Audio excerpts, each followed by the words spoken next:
Hi folks! So it's time for Lecture 2 in Module 7, the Columbian Exchange.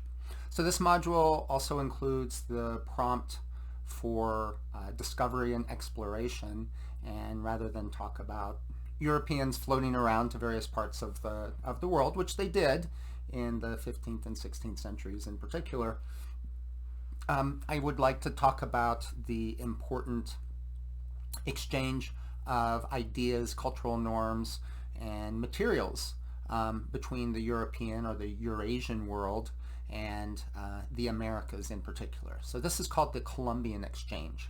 That term came about by an American historian a few decades ago and has been accepted by historians ever since. And this encompasses the exchange of genetic material in the form of plants and animals and diseases and pests, and the exchange of ideas and cultural norms between what's usually called the Old World, which would be Asia and West Africa, or Eurasia and West Africa, and the New World. But those terms are a bit relative. The New World was only new if you were a European. If you were a Native American, of course, it was your world. So we'll talk about it between Europe and America primarily is where we're going with this. So starting in the 1490s with Columbus's 3 voyages to the Caribbean, there was was the beginning of a vast exchange of all the factors that I've listed. So let's start off with kind of the nicest end of things, and this is the exchange of food and plants and animals. So the Americas, the Caribbean, had very few domestic animals. Native Americans throughout the Americas had domesticated turkeys. Dogs, of course, had been companions of humans for many thousands of years. Doves were semi-domesticated. They were often kept in cages and used as food and religious offerings in some cases. But there was also an extensive suite of food plants used throughout the Americas, and some of these are the most popular plants that are grown worldwide today. Corn, which is often called maize in the United States, we call it corn. The word corn in other parts of the world refers to any grain, so it tends to refer to wheat and barley. But when I say corn, I'm talking about maize, that very tall plant with the big long yellow ears. Is very, very popular, and its growth is widespread. It grows from the tropics almost to the Arctic Circle.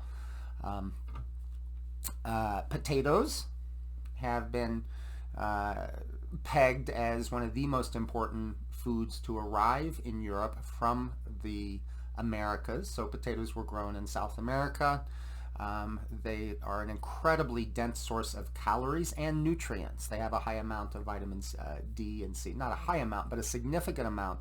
So that populations that may lack vitamins D and C and have access to potatoes are doing a lot better.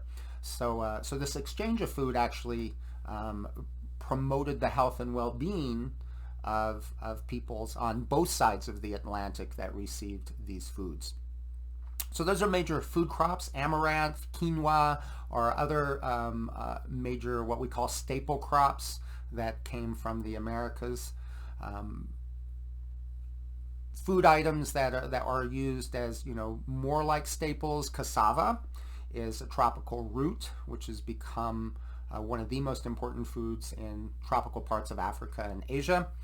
And avocados, which are seen in North America as, sort of a luxury item, but in parts of Central America, they were an essential food crop because of their high fat content. So they're fairly calorie dense, and they're an important food crop in those countries. But beans, many types of beans come from the Americas as well. This is also an important food crop because of the protein content of beans. Beans paired with many grains becomes a complete protein, so people on a vegetarian diet or a very low meat diet can survive on beans and grains mixed together. There were beans in Eurasia and Europe, but not as extensive a suite of beans as there are in the Americas. But probably some of the most, telling things that come from the Americas are things that are maybe not essential from a calorie standpoint, but are essential both from a cultural and a nutrition standpoint. Tomatoes being one of the most important ones. Tomatoes originated in South America, were cultivated throughout Central America at the time the Europeans arrived. One of your readings talks about tomatoes and its sort of convoluted history, but really the short takeaway is that without the tomato, we wouldn't have the cuisines we know throughout the Mediterranean, such as Italian cooking without tomatoes. Oh my gosh, can you imagine? But also, the cooking of the Caribbean as well. The salsas that we eat here in New Mexico are dependent on tomatoes as well. Tomatoes are very high in vitamin C and vitamin A, important source of those nutrients. Chilies, capsaicin chilies, both sweet and hot peppers, come from the Americas. Peanuts, a very nutrient dense food, is also grown extensively throughout the world, comes from South America. And the list goes on and on and on. Some of the most, a few others I just want to mention. Cacao, which is chocolate, comes from Central America. And tobacco was grown throughout the Americas at the time of the European entrada.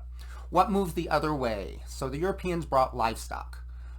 The Native Americans mainly depended on wild flesh for their animal protein. So if you lived, near bodies of water, you may have fished or eaten waterfowl. Deer were enormously important throughout much of North America, along with bison and antelope and other large grazing animals. But the Europeans brought horses, cattle, goats, sheep. Those all are Eurasian animals, and pigs. And that really changed not only the diet, but the landscape of the Americas. Many parts of the Americas now have wild pigs, wild cattle, wild horses. All of those were bought by Europeans. And this leads to sort of a second element of understanding of this exchange, is that the Columbian exchange was also a cultural exchange. So it wasn't just that new animals were brought. There were both positive and negative effects of that. The positive effects primarily having to do with human nutrition, that sort of thing. The negative effects could be environmental degradation. Once the native bison were replaced with cattle, that had unintended environmental impacts. At the same time, there's a whole cultural suite of behaviors that goes with this interchange. Many European crops were cultivated differently from Native American crops. For example, here in the Southwest, farmers in northern New Mexico often grow winter wheat, which is planted in the fall, which comes up in late fall and then sprouts and is harvested in about May, and then corn can be grown. So this is complementary, but mentally and spiritually, the Native Americans understood that corn, which was the staff of life for them, was grown in the summer. And so their ceremonies for growing and productivity and fertility are all conducted in the summer. So winter wheat doesn't quite fit into that. Having domesticated animals disrupts the hunting culture of many societies. So for another example, once the Spanish arrived, very famously, some of their horses escaped in the 1700s. By the early 1800s, wild horses had established themselves throughout the central part of North America, and many Native American tribes, called the Plains tribes, had adopted a horse-based culture in which riding long distance on horses, using horses to carry their teepees and their other personal belongings long distances, and hunting bison on large scale using horses became an essential part of their culture. Many of these people had traditionally done small amounts of farming and small amounts of hunting, because hunting bison on foot is not nearly as productive as hunting bison from horseback. So some of these introduced animals and plants completely changed conceptually and culturally how people lived. One of the most key elements, though, of the Columbian Exchange was the exchange of diseases. And so this is something you'll both be reading about and seeing in the video.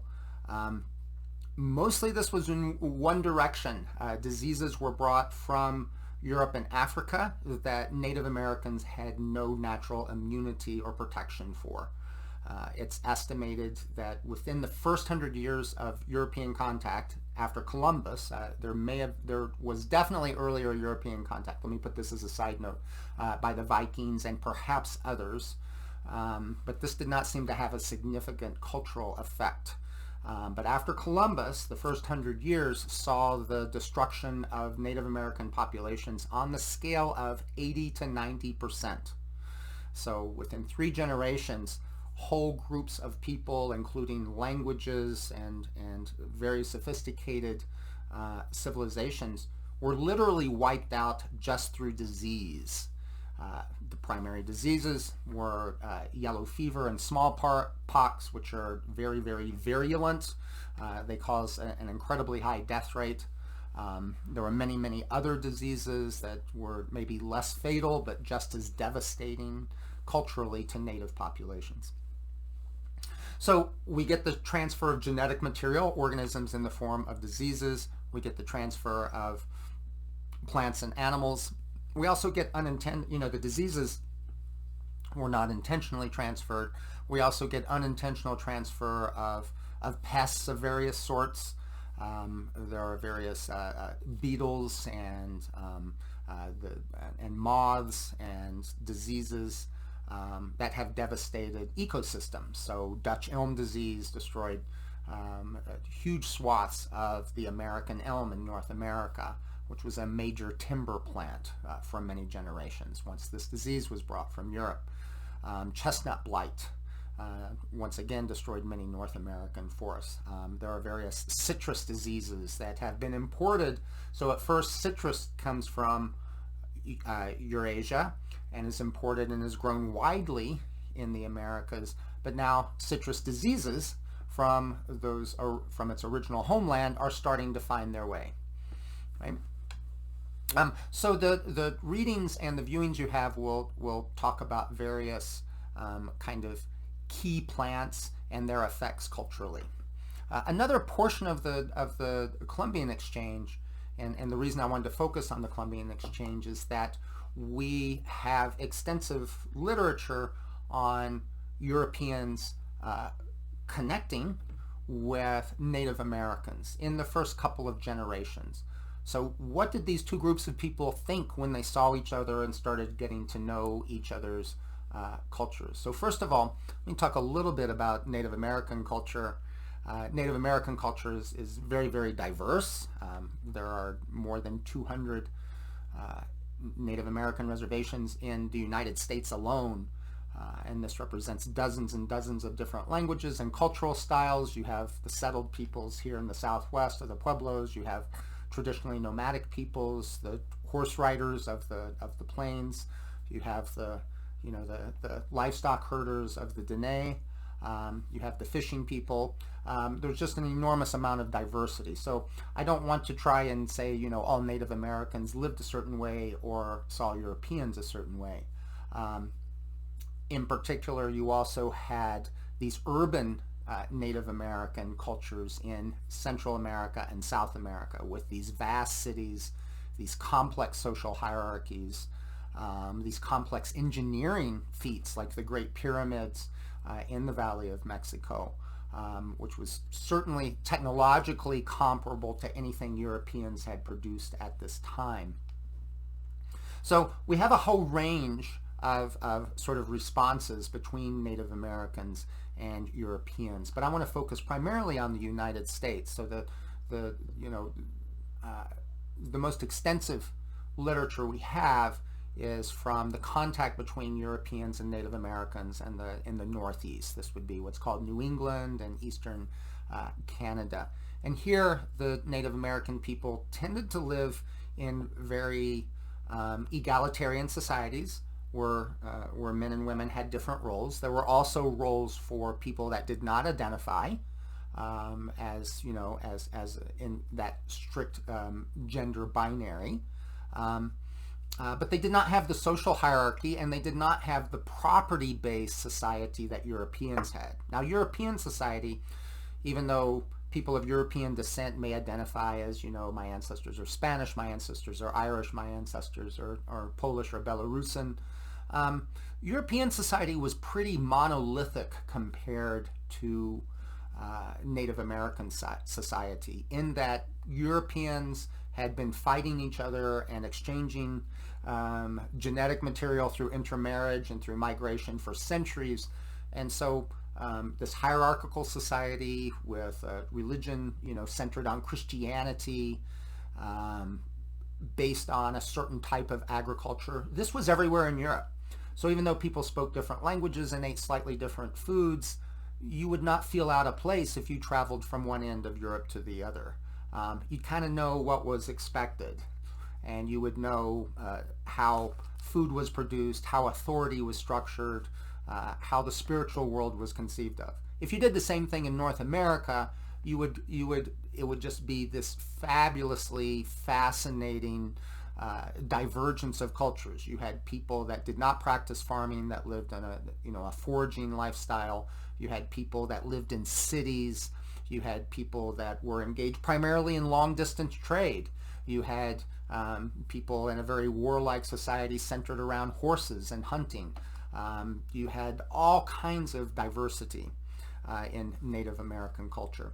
I think, though, and based on your readings, there's a couple of things that can be said about the peoples we're looking at in the Northeast. First of all, their culture is not based on property. So even though individuals or individual families might farm certain bits of land, these were not permanent endowments. They weren't something that you inherited and you passed on. So even though people owned property, the use of property was not to gain status and to ensure status, which was absolutely true for Europeans. Secondly, the Native American culture was not based on coercive types of authority. European culture is based around armies and police forces, and these armies were permanent armies, so that if the king was upset with you, he could call out soldiers and attack your village. Native Americans had nothing comparable, at least in North America. They certainly had a warrior society, and they had very fierce and well-respected warriors. The warriors had other things to do with their time than waiting around for orders. In fact, Native American in the Northeast society was all about sort of individual autonomy and individual freedom. The only way, Europeans tended to see Native Americans, wanted to project on them their notion of what a society should have. So they assumed there would be a chief that would be comparable to a king. The Native Americans kept trying to say, no, you're not getting it. But the Europeans kept insisting, well, we need to talk to the leader. And they're like, we don't work that way. We've got these people that are very influential, but they can't tell anyone what to do. And so that was, it's very different conceptually from the European notion of things. So I want you to look at those readings and consider that. That will be part of the discussion prompts that you'll be looking at. Next, I want you to look at the Montaigne essay on cannibals. So Montaigne was a French writer in the 1500s when, and there wasn't exchange. There was a substantial number of Native Americans who went to Europe, some voluntary, many of them not. Columbus himself was fond of capturing natives and bringing them back, where they would be exposed to the poor diet and the horrible diseases of Europe, and most of them died. Some of them came to see what it was like. Who are these people? Where do they come from? They keep talking about how cool it is in Paris or London and Brussels, and they wanted to check it out. So we had very many Native Americans come as sort of tourists or as witnesses to European culture. And this was very influential on Europe at the time culturally. So Europeans, first upon initially running into this world after the voyages of Columbus, this was an unexpected encounter, because Columbus expected that he was going to go to India, and everybody knew what India was like. They knew what, it was supposed to be a trading expedition, and he expected to find certain goods and certain types of people when he was there. India was far away, but it wasn't a mystery. It wasn't an unknown. Whereas where he lands in the Caribbean was an unknown to European minds. So first of all, the Europeans had to wrap their head around this notion that the world was much bigger than they thought, that it contained people that they'd never heard of and had no idea of. This creates a bit of a spiritual crisis, particularly for the Spanish. These people aren't mentioned in the Bible.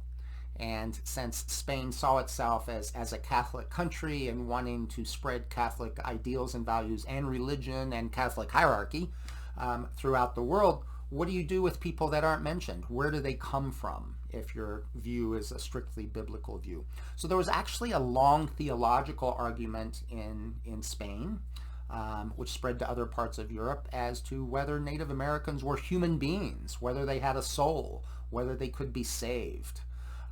If they're not human beings, then, hey, we can enslave them just like we do cattle.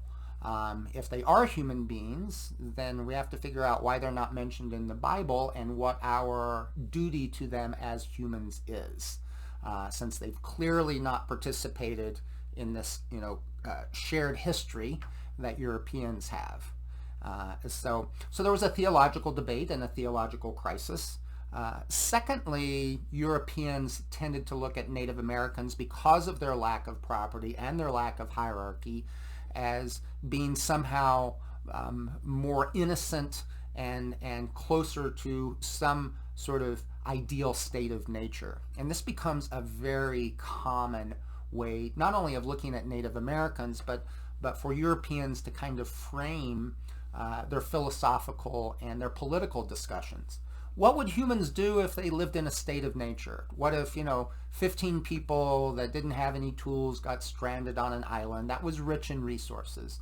Would they create a society like a European society, or would they create a society like a Native American society? So Europeans tended to project their notions of what is natural on to Native Americans and see themselves as living in a more artificial, a more contrived environment. So the Montaigne essay kind of gets to that feeling of the state of nature. So he starts off with the notion of cannibals, but sort of over time in his essay he comes to say, who are the barbarians here are actually Europeans. The Native Americans live according to very genuine, heartfelt, natural human impulses, whereas Europeans have created all of these kind of artificial constraints and impulses, and we're very, very far from being truly human. So the Montaigne essay there is to sort of give you an insight into how this translates into not only European culture, but Euro-American attitudes towards Native Americans. That is still the case, that Native Americans are often seen as children of nature that live close to the land, that have reverence for the land, and Euro-Americans, they just want to bulldoze everything and put up housing developments. And to a certain extent, those cultural norms do have some truth to them. But on the other hand, anytime you apply a prejudice to someone, you're, limiting how you can see them as a real human being. So yes, if Native American culture does have some aspects of being close to nature and having a reverence for nature and not trying to constrain nature, that may be true. But that does not mean that Native Americans do not have other impulses and other desires, just as other people do. So once again, let's look at this from the standpoint of the sort of prejudices and how people are measuring each other. Finally, I want to end on probably one of the saddest notes of all. This is a topic we've already covered, but everything, of course, in this